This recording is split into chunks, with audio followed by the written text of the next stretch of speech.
بسم اللہ الرحمن الرحیم الحمد لله نحمده ونستعينه ونستغفره ونؤمن به ونتوكل عليه ونعوذ بالله من شرور أنفسنا ومن سيئات أعمالنا من يهده الله فلا مضل له ومن يضلله فلا هادي له ونشهد أن لا إله إلا الله وحده لا شريك له ونشهد أن سيدنا وسندنا ومولانا محمدا عبده ورسوله أما بعد فقد قال الله تبارك وتعالى في القرآن المجيد والفرقان الحميد أعوذ بالله من الشيطان الرجيم بسم الله الرحمن الرحيم إنا أنزلناه في ليلة القدر وما أدراك ما ليلة القدر ليلة القدر خير من 1000 شهر تنزل الملائكة والروح فيها بإذن ربهم من كل أمر سلام هي حتى مطلع الفجر صدق الله العلي العظيم وبلغنا رسوله النبي الكريم ونحن على ذلك لمن الشاهدين والشاكرين والحمد لله رب العالمين اللهم صل على محمد وعلى آل محمد كما صليت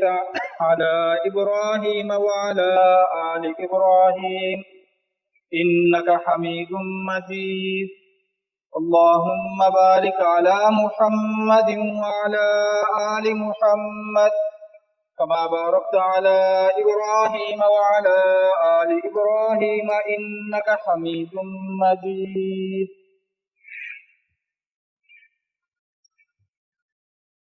میرے معزز و محترم سامعین گرامی فاضل، میں نے آپ حضرات کے سامنے قرآن مجید فرقان حمید کے 30ویں پارے کی کچھ آیات کریمہ تلاوت کی ہیں۔ آج کی اس نشست میں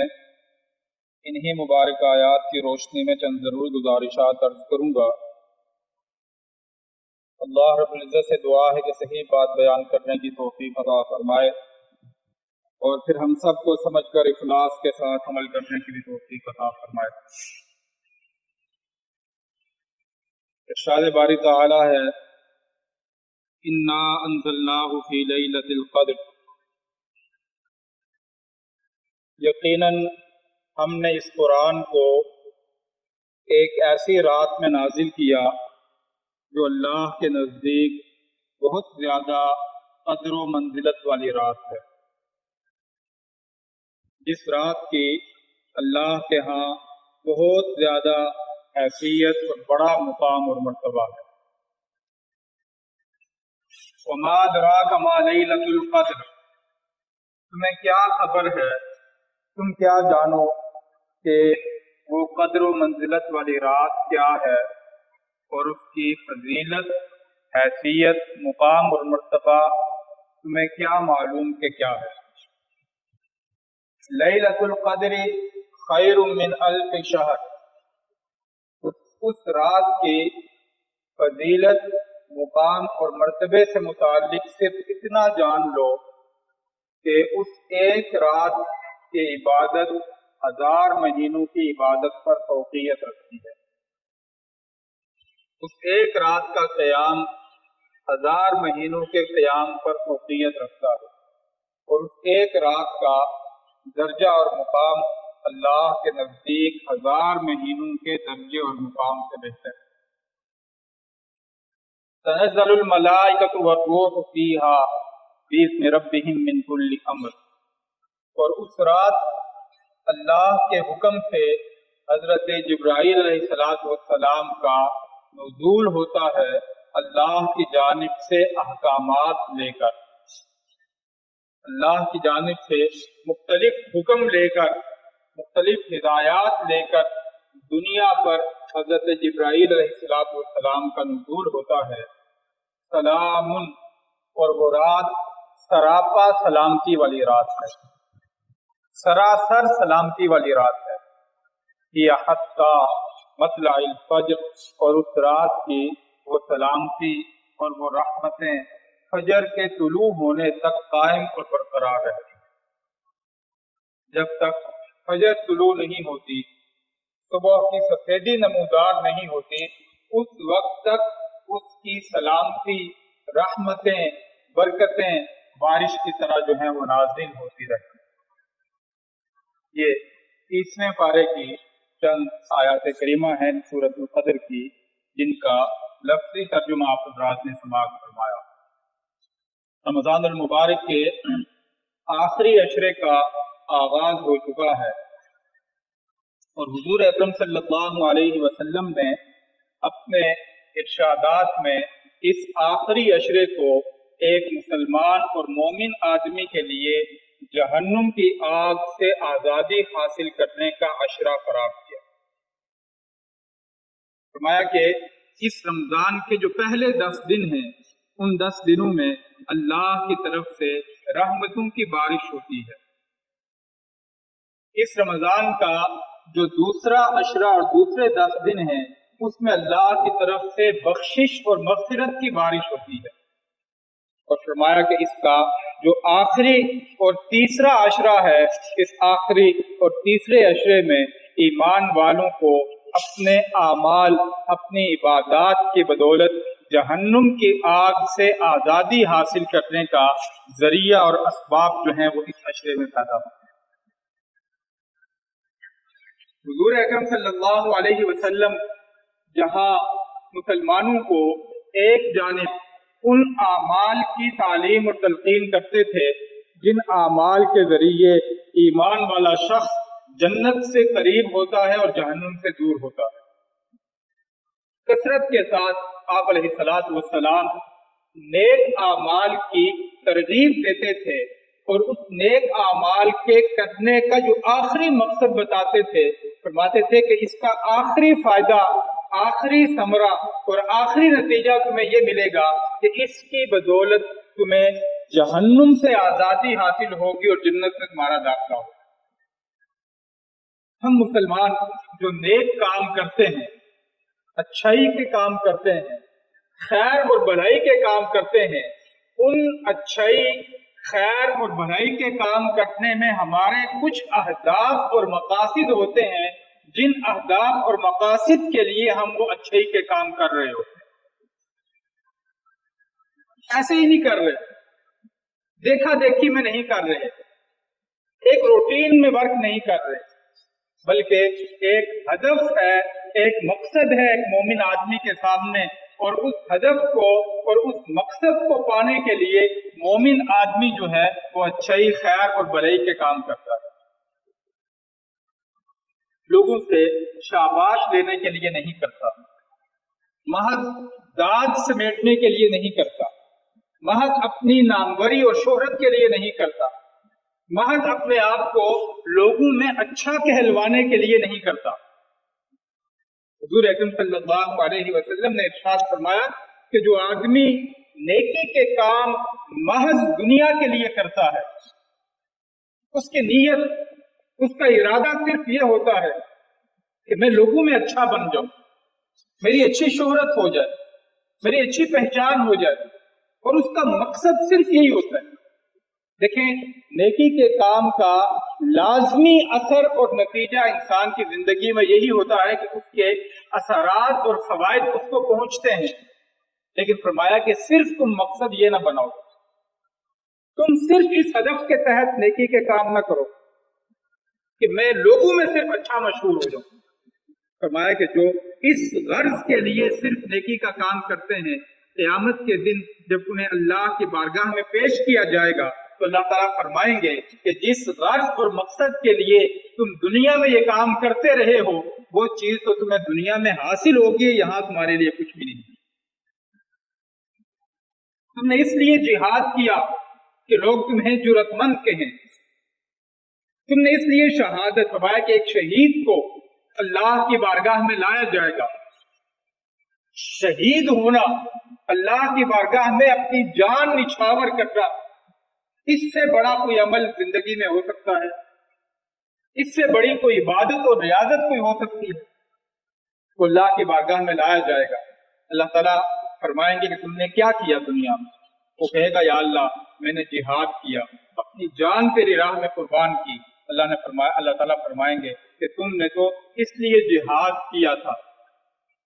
تمہارا ہدف تو یہ تھا، تمہارا مقصد صرف یہ تھا، صرف تمہارا مقصد یہ تھا کہ تمہیں شہرت ملے، تم جرأت مند مشہور ہو جاؤ، تم بہادر مشہور ہو جاؤ، تمہیں ہمارا صرف اچھے الفاظ میں تذکرہ کریں۔ تم نے صرف اس مقصد کے لیے کیا، وہ چیز تمہیں دنیا میں حاصل ہوگی۔ تم نے جہاد میرے لیے تو نہیں کیا تھا، شہادت میرے لیے تو حاصل نہیں کی تھی، دنیا کے لیے کی تھی، دنیا میں وہ چیز تم نے حاصل کر لی، اب یہاں میرے پاس تمہارے لیے کچھ بھی نہیں۔ فرمایا کہ اسی طرح علم والے شخص کو لایا جائے گا، صاحب علم آدمی کو لایا جائے گا، اس سے بھی یہی سوال ہوگا، وہ بھی یہی جواب دے گا۔ اللہ تعالیٰ فرمائیں گے تم نے بھی لوگوں میں صاحب علم مشہور ہونے کے لیے یہ کام کیا تھا، لوگ تمہیں بہت بڑا عالم، فاضل اور بہت بڑی شخصیت قرار دیں، وہ چیز تمہیں حاصل ہو۔ کہ فرمایا کہ ایک عبادت گزار کو لایا جائے گا اور اس سے بھی یہی سوال ہوگا، تو اللہ تعالیٰ اس کو بھی یہی فرمائیں گے اور فرمائیں گے کہ تم دنیا میں عبادت گزار مشہور ہونے کے لیے کرتے رہے۔ تو 100% نیت کا خالص ہونا تو مشکل ہے،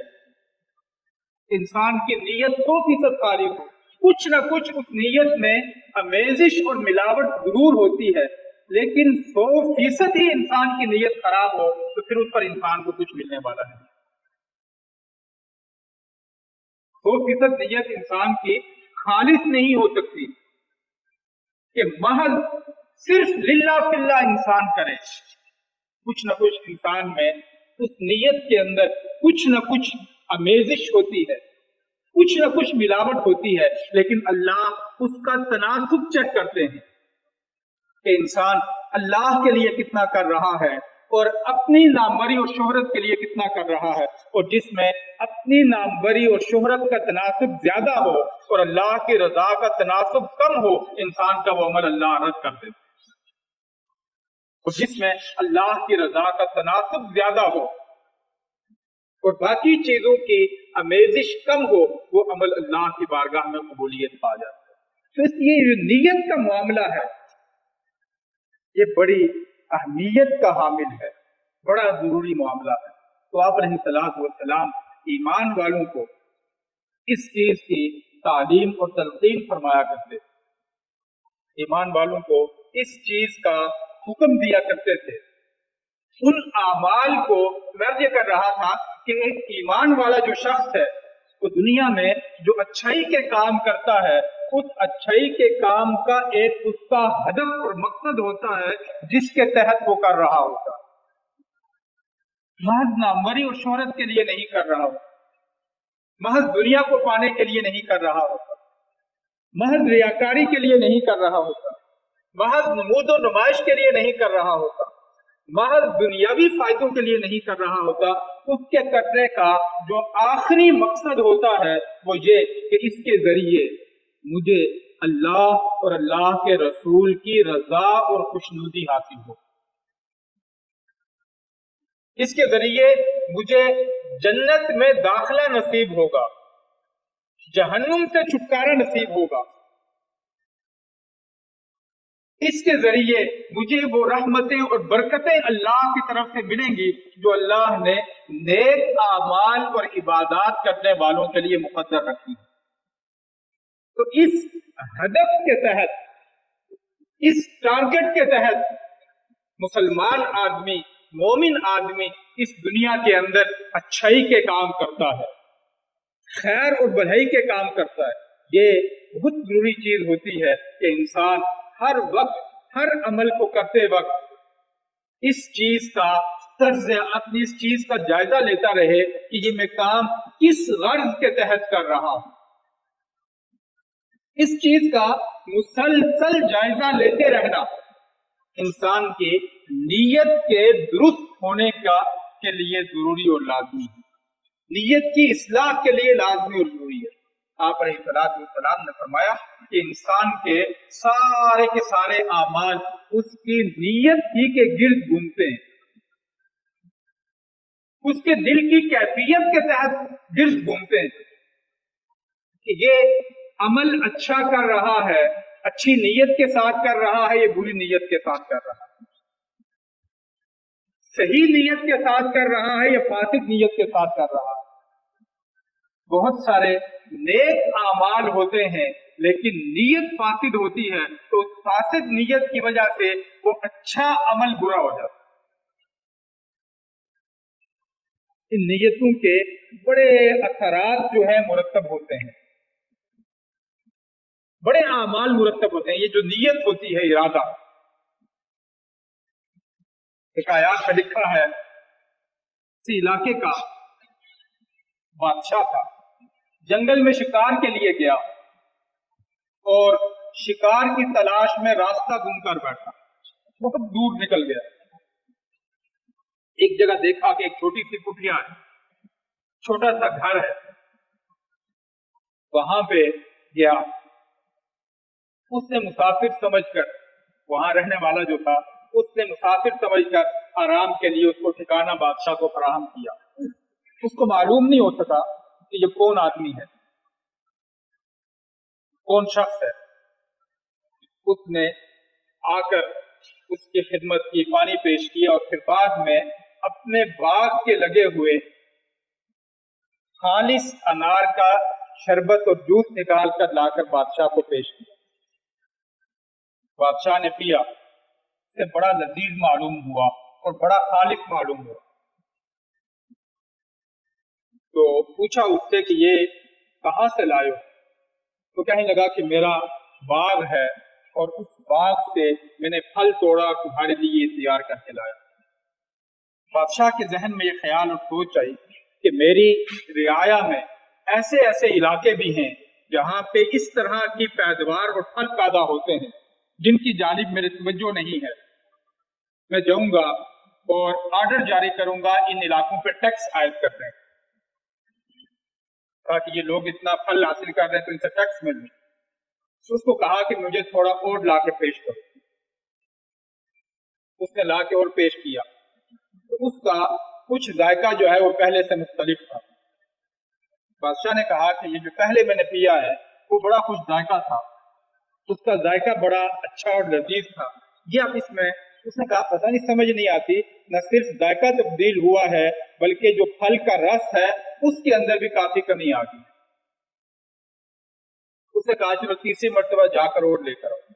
وہ لے کر آیا تو اس وقت وہ جوس اور شربت بھی بڑا کم تھا اور اس کا ذائقہ پہلے دو سے بھی بہت کم ہو گیا۔ تو اس نے کہا کہ یہ کیا ماجرا ہے؟ اس نے کہا مجھے یہ لگتا ہے کہ ہمارا جو بادشاہ ہے اس بادشاہ کی نیت میں فتور آ چکا ہے، اور اس کی نیت کا فتور کا اثر جو ہے ان پھلوں کے اندر بھی ظاہر ہو رہا ہے کہ اس نے بھی رس دینا چھوڑ دیا، اس کے اندر بھی رس میں کمی ہوگی، اس کے اندر ذائقے میں بھی تبدیلی ہوگی۔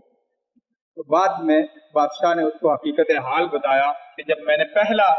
شربت کا گلاس تمہارا پیا تو اس وقت میں نے تمہارے اس اچھے سلوک کے باوجود تمہارے ساتھ منفی معاملہ کرنے کا رویہ اور منفی معاملہ اور منفی طرز عمل اپنانے کا ارادہ اور نیت کی۔ تم میرے ساتھ نیکی کر رہے ہو اور میں تمہارے بارے میں برا سوچ رہا ہوں، اس میری نیت کا اثر جو ہے اس درخت پہ پڑا، اور اس درخت کے اندر سے جو پھل تھا اس پھل کے اندر سے اللہ نے رس کو کم کر دیا۔ تو یہ نیتیں جو ہوتی ہیں انسان کے، نیت، دل کی حالت اور کیفیت، دل کے اندر چلنے والے خیالات،